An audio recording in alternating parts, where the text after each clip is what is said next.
어제 이어서 사울 쪽 진영이라고 할 수 있는 아브넬, 그리고 다윗 쪽 진영이라고 할 수 있는 요압 두 장군들이 전쟁을 하는 것을 지금 그려내고 있습니다. 싸움이 크게 확전이 돼서 이제 맹렬한 전투, 추격전 이런 것이 해질 때까지 계속 이어졌고, 그것이 아직도 끝나지 않아서 암마산이라는 곳에서 서로 양 진영이 대치하고 있는 그런 상황입니다. 아브넬은 상대 요압 장군에게 이런 비극이 생길 줄 몰랐느냐, 왜 칼을 들고 계속 추적하느냐, 이렇게 상대방을 탓하고, 요압도 네가 아침부터 시비를 걸지 않았으면은 이런 비극은 없었다, 이렇게 상대 탓을 합니다. 이에 서로 휴전을 하고 이제 요압 장군의 나팔을 신호로 이제 철수를 서로 하죠. 나중에 살펴보니까 요압 측에서는 자기 동생 아사헬이 죽었죠, 장수가. 그리고 19명이 죽었습니다. 그러니까 총 20명이 죽은 셈이죠. 상대 진영, 아브넬 진영은 360명이 죽었습니다. 그렇지만 두 진영에서 이 전투를 한 결과 누구도 승리를 했다고 말할 수 없고 모두 다 패자로 남게 되는, 전락하게 되는 그런 모습을 오늘 그려내고 있습니다. 어제와 오늘 본문은 주일날 또 설교 내용이 또 본문이 되도록 하겠습니다. 더 자세히 말씀드리겠지만, 오늘 첫 번째로 우리에게 주시는 교훈은 24절에서 26절까지 이 말씀을 통해서 인간은 처참한 결과를 얻고서야 뒤늦게 깨닫는 어리석음을 범한다는 것이죠. 어제로 묵상해서 알겠지만 이 두 양 진영, 아브넬과 요압의 싸움이 어떻게 시작됐습니까? 기브와 연못가에서 그 자존심 싸움으로 시작됐죠. 사소한 알량 그 자존심 싸움. 네가 물러나라, 네가 겁쟁이냐 아니냐, 이렇게 서로 그 자존심이 걸려 있어서 서로 싸운 것이죠. 그래서 전면전이 시작되고, 전투는 오늘 보니까 해가 질 때까지도 계속 이어지는 거예요. 아침에 시작한 싸움이 얼마나 치열했는지를 알 수 있죠. 그래서 암마산이라는 곳에 사이에 두고 서로 지금 아직 끝나지 않아서 대치하고 있는 그런 상황입니다. 양 진영의 두 장수들은 이렇게 수많은 부하들을 이미 잃었고, 또 이렇게 계속 싸움을 하다가는 자신의 목숨마저 위태롭게 될 수도 있다라는 그런 위기의식을 겪고 나서야, 또 해가 지고 이런 싸움은 더 이상 승산이 없고 누구도 이길 수 없는 다는 것을 깨닫게 되죠. 이 전쟁을 통해서 얻을 것이 없는 무모한 전투였다라는 것을 이제서야 해가 질 때쯤 돼야 깨닫습니다. 저는 이거 보면서 왜 이토록 인간이 어리석은지, 일이 다 벌어지고 큰 피해를 겪고 나서야 깨닫는 것이 이 어리석은 인간이라는 것을 오늘 말씀을 통해서 깨닫는 거예요. 근데 그래도 이 해질 때 이 양 진영에서 이렇게 더 싸우다가는 우리 다 죽겠다, 아무런 소득이 없다라는 걸 깨달았으니 그나마 다행이에요. 어떤 어리석은 인간들은 물론 이런 전투를 한다는 게 아니라 우리 삶에서 말입니다, 다툼이 일어나고 싸우고 그 한량한 자존심 하나 지키려고 너 죽고 나 죽자, 미래는 없다, 이런 식으로 끝까지 가보자, 뭐 이런 식으로 덤벼가지고 물고 늘어져서 정말로 깨닫지 못하고 실질적으로 진짜 다 죽는, 상대를 죽이고 싶어서 나도 죽는 걸 모르고 상대가 죽는 것이 목적이어서 자기도 죽어도 좋으니 상대만 죽으면 내가 죽어도 좋다는 식으로 너 죽고 나 죽자 식으로 덤벼가지고 정말로 둘 다 죽는 경우도 있어요. 이건 진짜로 어리석기 짝이 없는 것이죠. 사단은 우리에게 계속 충동질을 합니다. 서로 싸우고 다투고 원수 같고 보복하고 계속 그렇게 하도록 우리의 마음을 흔들어 놔요. 거기에 전략에 말려들면, 그 알량한 자존심을 건드려주면 우리도 이런 어리석음을 계속 범할 수가 있다는 것이에요. 하지만 이 둘 진영은 이 지금까지는 안 된 거고, 그래도 더 이상 전투를 진행하면 모두가 패자가 되고 모두가 다 죽을 수 있다는 것을 이제 깨달았기 때문에 적당한 선에서 휴전할 것을 제안하고 있습니다. 이런 얘기를 왜 자세하게 성경에서 기록합니까? 이건 이스라엘의 역사이기도 하고 성경이기도 하잖아요. 하나님께서 이게 몇천 년의 갭을 넘는 겁니까? 주전 1000년 전에 일어난 일이니까. 그러면은 지금이 2016년이니까 3000년이 갭을 넘어서는 것이죠. 3000년의 갭. 우리는 30년도 힘들어 죽겠는데 3000년의 갭을 넘어서는 것이죠. 이 성경을 읽는 우리들에게도 하나님께서 교훈해요. 인간의 본질은 똑같기 때문에. 시대와 상황과 과학과 문명과 물질은 발달할지 모르지만 인간이라는 건 본질은 똑같다고. 이게 저는 성경이 진리인 줄로 믿습니다. 한 번도 변한 적이 없어요. 인간이라는 그 죄인이라는 본질은 똑같기 때문에. 하나님께서 우리를 창조하셨고 이것을 다스리기 때문에. 인간을 벗어날 수가 없기 때문에 우리는. 그래서 이 말씀이 우리들에게도 이 상황은 아니지만 어쩌면 그렇게 우리에게 교훈을 주고 실제적인 지침을 주는지 모르겠어요. 그래서 저는 성경이 너무 좋아요. 인간의 다양한 모습이 있는 그대로 다 적나라하게 보여져요. 뭉뚱그려서 모호하게 뭐가 있는 듯하고 알쏭달쏭한 무슨 그런 얘기 하지 않아요. 그리고 늘 좋은 얘기만 하는 그런 것도 아니에요. 성경은. 어쩌면 그렇게 성공과 실패를 고스란히 다 노출시켜서 이 땅을 살아가는 우리들에게 큰 교훈을 주는지 모르겠어요. 성경은 역사이며 진리입니다. 거기에 우리가 살아가야 될 삶의 지침이, 교훈이 나오는 줄로 믿습니다. 오늘 첫 번째로 우리에게 주시는 교훈은 뭡니까? 니네들도 알량한 자존심 때문에 싸우다가 이렇게 뒤늦게 뼈아프게 후회하지 말고 처음부터 싸우지 않는 게 이기는 거야 라고 우리에게 가르쳐주고, 그 알량한 자존심 세워보겠다고 그거 자존심을 세울는지 모르지만 모두 다 처참하게 다칠 수밖에 없다라는 것을 우리에게 가르쳐주고 있는 줄로 믿습니다. 이 교훈을 통해서 우리도 싸우지 않는 것이 이기는 것일 수도 있다라는 생각을 갖게 되는 것, 이것이 바로 하나님께서 우리를 통하여 깨닫게 해주시는 점인 줄로 믿습니다. 두 번째 얘기는 27, 28절 말씀이에요. 죄인들은 끝까지 남의 허물을 탓하며 전가한다는 점이 이게 특징이에요. 아브넬과 요압의 휴전 대화를 보면은 인간의 밑바닥 그 한량한 자존심을 끝까지 지키려는 모습을 볼 수가 있어요. 아브넬이 먼저 이제 휴전을 제안합니다. 싸움도 먼저 시작했지만 휴전도 제안을 하죠. 뭐라고 그러죠? 26절에 얘기하죠. 요압한테 외쳐라. 칼이 영원히 사람을 상하겠느냐? 마침내 참혹한 일이 생길 줄 알지 못하느냐? 네가 언제부터 우리에게 그의 형제 쫓기를 그치라 명령하겠느냐? 지금 이럴 입장이 아니잖아요, 지가. 이 얘기가 뭐예요? 야, 네가 칼부림하면서 계속 우리를 추격하고 쫓으면 이런 참혹한 결과가 올 줄 몰랐느냐? 왜 계속해서 부하들을 시켜가지고 자신들을 끝까지 추격하게 만드느냐? 이거예요, 지금 그 얘기가. 그러니까 이 모든 탓은 누구에게 돌립니까? 이런 참혹한 결과가 누구 때문에 왔다? 요압 너 때문이야. 네가 우리를 추격하지만 않았어도 이런 힘들고 이게 뭐냐? 이거잖아요. 근데 여러분 생각해보면 알지만, 어제도 묵상해서 알지만 냉정하게 말하면 이 싸움을 촉발시킨 장본인이 누굽니까? 아브넬이잖아요. 우리 청년들이 일어나서 한번 붙어보자, 한번 해보자. 부산말로, 그죠? 경상도 말로. 우리 한번 붙어보자, 뭐 이러는 거잖아요, 지금. 사나이, 뭐, 이런 식으로. 그래갖고 이 난리를 폈는데, 누구 지금 탓을 하는 겁니까? 사실은 자신이 한 말을 자신이 듣고 자기가 깨달아야 될 말 아닌가요, 이 말이? 이번 주일날 제가 영상을 보여줄 거예요. 뭐, 주먹이 운다. 그 영화 OST예요, OST. 얼마나 싸움을 미화하는지 몰라요. 뭐 몇 대 몇으로 이게 전설의 뭐 주먹이니 뭐 무슨 뭐니 이래가면서 드라마하고 이렇게 보면은 깡패, 다 깡패잖아 그거요. 예? 주먹질하는 게 그게 뭐가 그렇게 멋있고 그런지 굉장히 막 영화에서 미화하고 그러잖아요.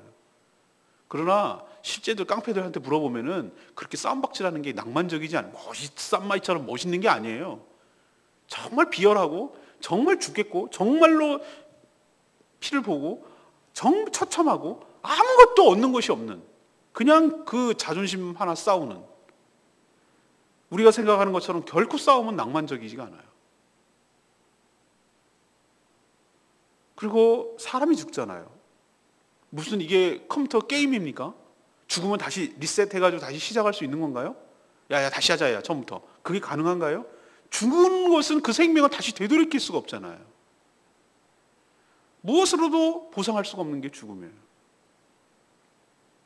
이런 참혹한 결과가 일어날 줄 몰랐느냐라는 말을 듣고 깨달아야 할 자는 그렇게 말한 자신, 아브넬 자신입니다.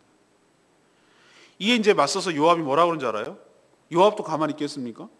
야, 오늘 뭐 몇 절에 나와요? 27절에. 하나님의 살아계심을 두고 꼭 이런 사람들은 하나님을 끌어들여요. 그리고 뭐라고 그러죠? 네가 말하지 않았다면 무리가 아침에 각각 다 돌아갈 거고 그의 형제도 쫓지 않았을 거다. 그러니까 네가 말하지, 이게 무슨 얘기죠? 네가 싸우자고, 한번 붙어보자, 뭐 이 말 안 했으면은 이렇게 되지 않고 그냥 서로 째려보다가 각자 진영으로 돌아가고 이런 처참한 꼴 안 나길 거다. 네 탓이다 라고 말하는 거예요, 지금 요압도. 근데 맞아요, 맞는 말인데, 하지만 더 큰 싸움을 자제시키지 않은 것, 그리고 끝까지 확전하게 만들고 추격하게 만든 자가 누구입니까? 요압이잖아요. 오늘 여기서 두 번째에서 제가 깨닫는 것은 그거예요. 야, 그렇구나. 죄인은 말이죠, 끝까지 자신을 돌아볼 줄 몰라요. 자기가 잘못하는 것은 생각지 않아요. 무조건 뭐예요? 상대 때문에 그렇다. 상대가 그래서 그런 거다. 근데 오늘도 참 보면은 싸움이라는 것이 이렇게 손바닥도 우리 어르신들 하는 말 있잖아요. 해야 소리가 나는 거잖아요. 그러니까 우리가 보면은 어떻게 보느냐에 따라서, 어느 입장이냐에 따라서 제가 그래서 그래요, 또 이쪽은 제가 저래서 그래요, 그럴 수 있어요. 다 그렇게 말해요. 이게 틀린 말입니까?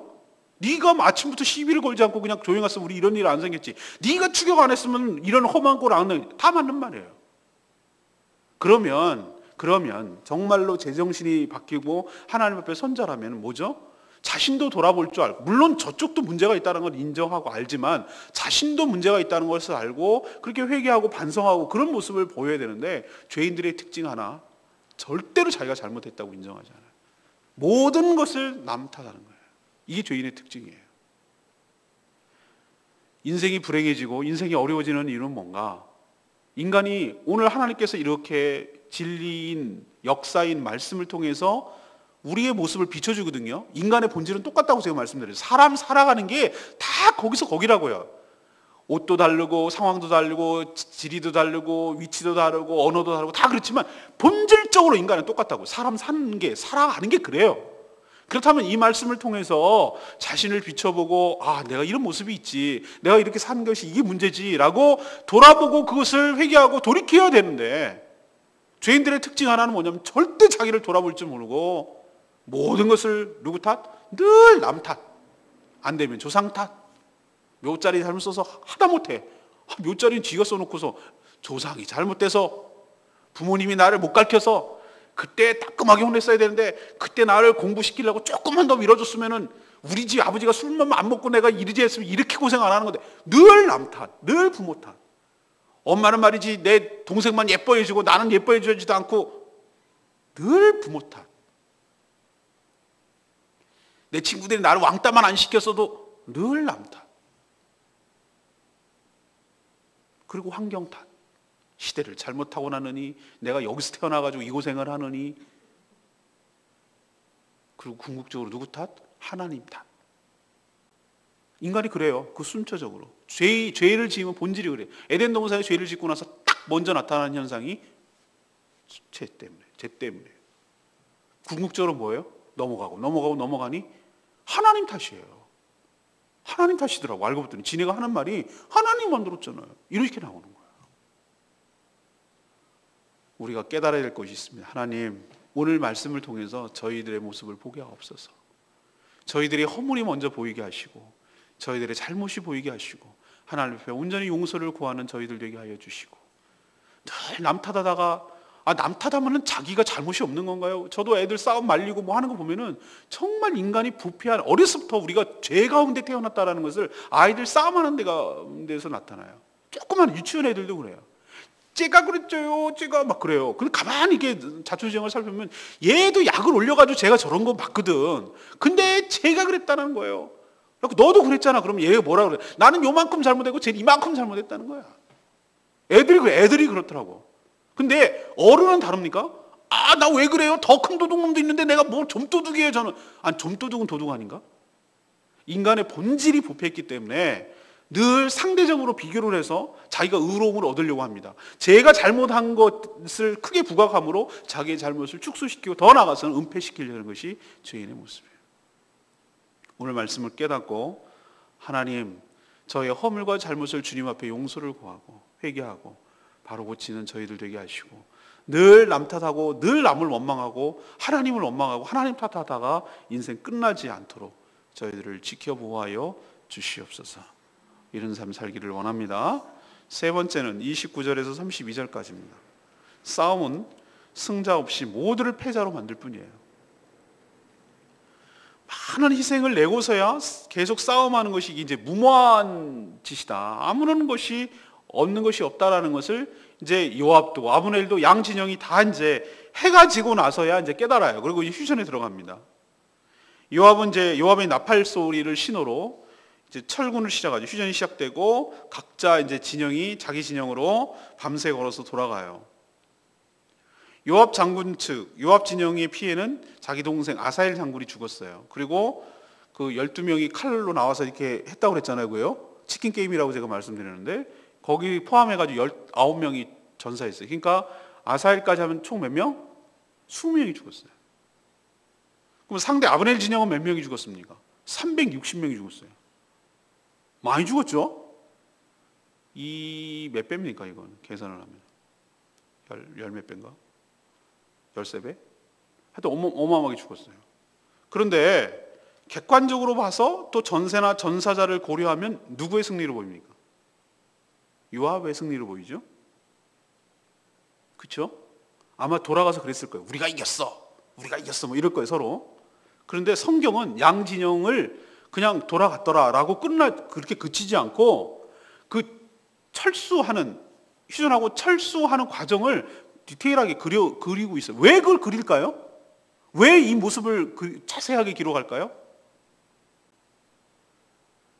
누가 누구를 이겼다고 말하지 못하고 둘 다 패자구나, 둘 다 졌구나, 패자구나라는 것을 돌아가는 퇴각하는 모습을 그려내므로써 보여주고 있어요. 아브넬은 그의 부하들을 데리고 또 쫓아올까 봐 겁이 나니까 밤새도록 걸어서 안전한 데로 또 가야 되잖아요. 자기 진영으로. 그래서 밤새 걸어요. 얼마나, 아침부터 싸웠으니 얼마나 피곤하겠어요. 얼마나 힘들겠어요. 배도 고프고 지치고. 그런데 거기서 있다가는 또 어떻게 잡혀 죽일지 모르니까 죽지 않으려면 자기 안전한 데 자기 진영으로 돌아가야 되니까 밤새 걸을 수밖에 없어요. 걸어서 어디로 갑니까? 아라바를 지나서 요단을 건너서 자기들이 안전하다고 생각하는 마하나임에 나오는 요단 동편까지, 그리고 터덜 밤새도록 가는 거예요. 누가 봐도 이 모습은 패잔병의 모습이죠. 자, 그러면 요압 측은 어떠냐? 요압은 아주 의기양양하게 신나게 걸어갔느냐? 아니요. 오늘 보세요. 요압도 세상에 자신의 동생 아사엘의 시신을 짊어매고 들어와야 되는 거예요. 요압 장군 입장에서 아사엘이 그 창끝으로 죽었다고 그랬잖아요. 댐비다가 영웅 심리로. 그리고 밤새도록 어디에 했습니까? 걷다가 중간에 자기들의 공동묘지 있거든요. 그 가족묘도 있고 있는 데가 어디입니까? 사실 이 요압 장군도 다윗의 조카거든요. 친척 관계란 말이에요. 그러니까 에루살렘에다 그쪽에다가 그 가족묘에다가 자기 동생 시신 장례 지내고, 기가 막히잖아요. 이거 밤에 올 때. 그리고 또 밤새 걸어요. 걸어서 헤브론으로 이제 자기 진영으로 돌아왔는데 성경은 마지막에 뭐라고 표현하고 있습니까? 32절에 이른 때에 날이 뭐 했더라? 전 이것도 굉장한 메타포가 은유가 있다고 생각을 해요. 인간이 눈이 어두워가지고 살아있으나 낮이나 깜깜한 밤에 지냈어요. 밤이 어둠이 지배해요.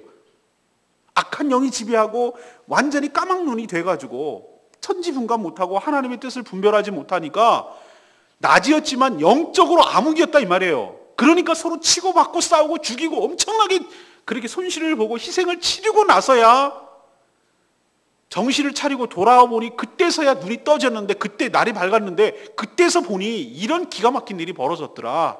그것을 보여주기 위해서 도착하니까 날이 밝았다라는 표현을 쓰는 거예요. 성경 굉장히 문학적이기도 하고 은유적이기도 하고 상징적이기도 해요. 이것을 통해서 우리에게 가르쳐 주는 건 뭡니까? 싸움을 그치고 돌아서니 그때야말로 어둠이 그치고 밝은 날이 온 것이다. 싸움이 한창 진행 중일 때는요, 정신을 못 차리고 지금이 어느 때인지도 모르고 그냥 거기에 열중을 하는 거예요. 지금이 깜깜한, 심리적으로, 영적으로, 육체적으로 깜깜한 밤이라는 것을, 암흑이라는 것을 깨닫지를 못해요. 그러다가 정신 차리고 나서야 이거 내가 실수했구나, 이거 큰 잘못했구나, 이거 정말 엎질러진 물이구나, 얘네들, 내 부하들, 내 동생 어떻게 살릴 거야 이거. 여러분 기억하십시오. 싸움은 누구도 승자를 만들지 않습니다. 모두를 다 패자로 만들 뿐이에요. 이걸 깨닫게 되기를 간절히 바랍니다. 우리도 우리나라 사람 특히 욱 잘해요. 욱 하는 거 있잖아요. 욱 하는 거. 자존심 상하고 욱 하는 거. 그놈의 감정 때문에 도로에서 욱 하다가 난리가 나잖아요.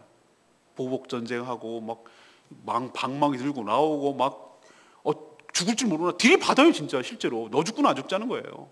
이런 일이 얼마나 많은지 몰라요. 블랙박스 영상 가끔 이게 인터넷에 나오는 거 보면 기가 막히게, 아니 미쳤어요. 맞아요. 뭐가 씌어도 단단히 씌인 거예요. 욱 하는 거. 사단이 감정을 충동질해가지고 앞뒤 못 가리게 만들고 그냥 막 가게 만드는 거예요. 그러나 정신 차리고 나고 분이 가라앉고 나면은 후회할지, 유치장에 들어가가지고 있어 보면은 아이고, 거기서 국밥 먹으면서 생각하는 거예요. 내가 미쳤지, 왜 이랬나, 내가 왜 이래. 그때는 너무 늦은 거예요. 너무 수습하기 너무나 큰 대가를 치러야 돼요. 여러분도 성령에 충만하기를 바랍니다. 어둠에 사로잡히지 않기를 원합니다. 사단의 충동질에 넘어가지 않기를 바랍니다. 싸움은 그 누구도 객관적으로 요압이 승리한 것처럼 보여요? 저는 그렇게 안 보이거든요. 이것이 얼마나, 나중에 제가 말씀드리잖아요. 다음 주 월요일 날 넘어가면은 이것이 얼마나 불행의 씨앗이 되는지 여러분 제가 가르쳐 줬잖아요, 어저께. 오늘 저 레마의 말씀 26절 말씀. 칼이 영원히 사람을 상하겠느냐, 마침내 참혹한 일이 생길 줄 알지 못하느냐. 저는 양진영에 이게 묵상하면서 이 대치하고 또 전투하고 이런 모습을 보면은 자꾸 저는 뭐가 떠오르냐면 우리나라 남한하고 저 북한하고 서로 이게 대치하면서 싸우고 있는 모습이 자꾸 그려지는 거예요. 연상이 되는 거예요. 양진영 보세요. 특히 북한. 얘네는 뭐 남은 게 있어요? 알량한 자존심 하나 남는 거예요. 자존심 하나 갖고 있는 거예요. 뭘 내세울 게 뭐가 있어요? 알량한 그 자존심 하나. 그래서 더 큰 싸움과 비극을 일으킨 거죠. 늘 상대를 눌러 이겨야 만족시키겠다는 그 어리석은 장군들 때문에 수많은 사람들이 죽어가는 거예요. 참혹한 일이 계속해서 또 생기고 또 생기고 그러는 거예요. 우리도 보면 알겠지만 연평해전 보세요. 1차, 2차 대전에 엄청난 많이, 우리도 많이 당했지만 우리도 포를 사격해가지고 그쪽도 엄청나게 죽었어요. 1차 연평해전 때 30몇 명이 그쪽도 반파돼가지고 배를 질질질 끌고 갔거든요. 북한도. 자존심 상해서 발표를 안 하는데 첩보에 엄청나게 죽었어요. 거기도. 그러니까 이를 부득부득 갈고 있다가 군인들은 그거든요. 못 보거든요. 자기들이 당한 거예요. 그래서 이제 보복 공격하는 거예요. 연평이. 그래서 연평해전 그 영화도 나왔잖아요. 보면 연평해전 내가 보니까 기가 막히더라고. 함정으로 우리를 끌어들여가지고 죽이려고 덤빈 거예요. 그러니까 또 뭐라고 포격 사격하고 뭐 자존심 상하게 하고 뭐 그러니까 세상에 포를 갖다가 연평도에다가 쏴가지고 난리가 났잖아요. 그것도 분이 안 풀리니까 몰래 또 아니라고 그런 것도 있지만 어뢰를 발사해가지고 터뜨려가지고 배 밑에서 엄청난 물기둥을 일으키는 거예요. 물이 수압이 굉장히 무섭습니다. 밑에서 엄청난 기압을 일으키니까 어떻게 되죠? 배가 두 동강이 달랑 나는 거예요. 그게 천안함 사건 아니에요. 누가 승자고 누가 패자입니까? 우리가 많이 죽었으니까 우리가 패자인가요? 아니요. 우리는 가만히 있습니까? 저쪽에다가 또 보복을 하죠. 심리전 방송을 휴전선에서 하고 또 각종 풍선에다 날리고, 지네도 가장 싫어하는 걸 당하고 있는 거 아니에요 지금. 또 저렇게 하니까 우리는 극단적으로 또 개성공단 폐쇄시켜버리고 지금 이러는 거예요. 이거 누가 승자죠? 우리가 승자입니까? 저쪽이 승자입니까? 둘 다 패자예요. 둘 다 패자. 제가 보기엔 그래요. 둘 다 같이 망하는 길을 하고 있는 거예요. 지금 우리가 캄캄한 암흑 속에 있는 거예요. 저는 간절히 바랍니다. 이 어리석은 두 진영, 두 나라가 오늘 말씀을, 하나님의 진리인 하나님의 말씀을 통해서 깨닫게 되기를 원합니다. 대결과 전쟁은 서로를 파멸시키고 미래가 없게 만든다는 걸 기억하고, 아무도 이길 수 없다는 걸 기억하고, 서로가 서로를 평화롭게 남북이 통일되는 그날이 오게 되기를, 싸우지 않고 하나가 되는 일이 오기를 간절히 소망하고 기도합니다. 여러분도 그렇게 되어 기도하기를 간절히 원합니다. 오늘 세 가지 말씀드렸어요. 처참한 결과를 얻고서야 뒤늦게 깨닫지 말고 시작부터 하지 말자. 두 번째는 뭐예요? 늘 남 탓, 자기를 돌아보지 못하고 늘 쟤 때문에 환경 탓, 남 탓, 하나님 탓하지 말고 자신을 돌아보고 자신의 잘못을 인정하고 회개함으로 돌이키자. 세 번째는 뭐예요? 싸움박질 하다가는 누구도 이기지 못한다. 둘 다 손실이 있고 패자로 만들 뿐이니 시작도 하지 말자. 평화롭게 사는 것이 비겁한 것이 아니라, 약한 것이 아니라 강한 것임을 기억하고 살자. 어둠 속에 살지 말고 밝은 낮에 살아가자. 이것이 바로 오늘 우리에게 주시는 하나님의 말씀인 줄로 믿습니다. 오늘 말씀 또 기도하기 전에 찬양집 412장 부르고 기도하겠습니다.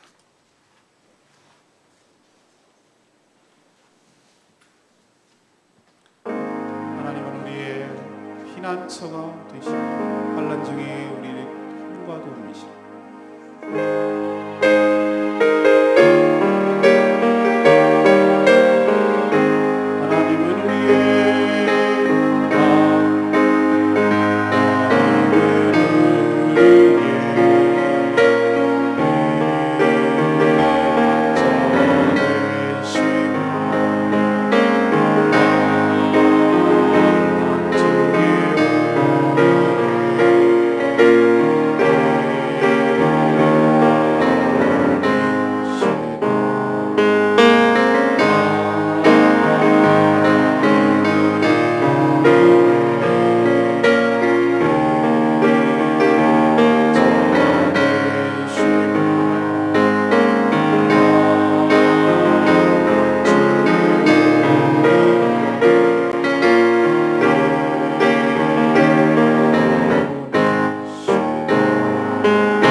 인간이 똑똑한 척 착각하지만 사실 많이 어리석습니다. 큰 대가를 치르고 희생을 겪고 나서야 뒤늦게 깨닫고 엄청 후회합니다. 그러나 이미 많은 손실을 보고 희생을 치른 다음입니다. 여전히 그 알량한 자존심 끝까지 지키고 싶어서 이 모든 사태의 원인을 상대방에게 전가하고 비난합니다. 주님, 이런 저희들의 어리석음을 용서하시고 주님께 모든 것을 믿고 맡기게 하여 주시옵소서. 쌓으면 승자는 없고 모두가 상처뿐인 패자임을 깨닫게 하여 주시옵소서. 특히 대치하고 있는 이 남북한 이 동족을 불쌍히 여겨주시고 더 이상 싸움이 아니라 평화롭게 통일되는 방법을 찾아가게 하여 주시옵소서. 주님 안에서 살 길이 열리게 하여 주시옵시고 이 분단이 더 이상 오래되지 아니하고 하나가 되는 역사가 일어나도록 주님 도와주시옵시고 저 북한이 복음으로 하나 되게 하여 주시옵시고 평화롭게 통일되는 역사가 일어나도록 하나님께서 개입하시고 하나님께서 역사하여 주시옵소서. 오늘도 마땅히 해야 될 일들을 잘 감당하는 하루 되기를 원합니다. 영원하게 제사 삼는 일에 우리의 삶의 에너지를 쓰게 하시고 제재 복음을 위해서 귀하게 쓰임받는 인생 되도록 축복하여 주시옵소서. 오늘도 하나님 앞에 간구하고 기도할 때 주님 들어 응답하여 주시길 원하옵고 예수 그리스도의 이름으로 축복하며 기도합니다. 아멘. 오늘도 믿음으로 승리하기를 축복합니다. 네, 기도하겠습니다.